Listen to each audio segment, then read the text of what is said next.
सांग मैंने आज आम राखी पूर्णिम कौन अच्छी देखते खाइबा चकुली पिठा स्पेशल चकुली पिठा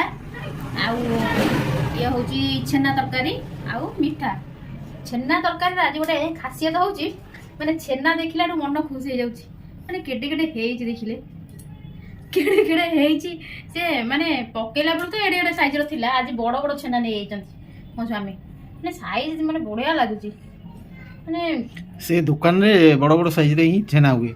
हाँ आ जो दुकान वाला सेठ वन नौ दे अलग दुकान वाला सही आ मजे कहले इत्ते बड़ बड़ माने छेना माने तरकारी रे पहिले आउरी एडे एडे फुली जो मु से जा भाबितली से सेया भी